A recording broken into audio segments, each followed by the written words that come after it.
thought into action and restoring motor functions is possible. Crimean Federal University has developed a rehabilitation program for children with cerebral palsy. It is performed using a non-invasive interface with biofeedback, namely a hand exoskeleton and electroencephalogram. The process is that an electroencephalogram gets recorded and motor algorithms above the zones that are responsible for the motor skills of the upper limbs get analyzed. When the child imagines the movement, the same neural connections are activated as if he made the movement. So the exohand performs the movement that the patient imagines, and the muscles remember the connection between the brain signal and the action. Previously, this was done by adult patients who had a stroke, and the specialists of the CFU Rehabilitation Center proved the benefits of the method for children from 7 to 17 years old. The better the child imagines the movement, the sooner the exoskeleton performs that movement. If it's not imagined well, then either there's no movement at all or a very slight movement. Then the specialists will help to correct the movements of the child.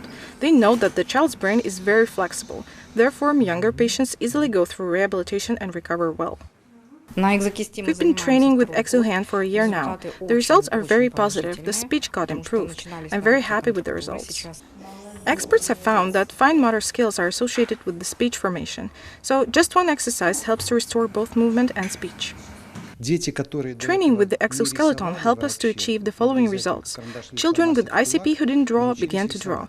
Those who didn't hold a spoon began to. Speech also improved, so there is a connection between the quality of hand movements and the development of speech. The project is implemented under a grant from the Russian Science Foundation. It is planned for 3 years and the funding is 18 million rubles.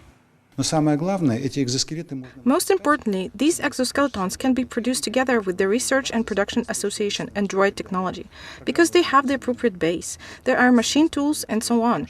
Provided their mechanical device in our program, such exoskeletons can be produced.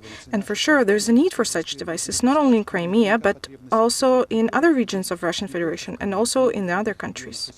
This year, 25 children have already undergone rehabilitation. Now one of the exoskeletons is used in Crimean sanatorium.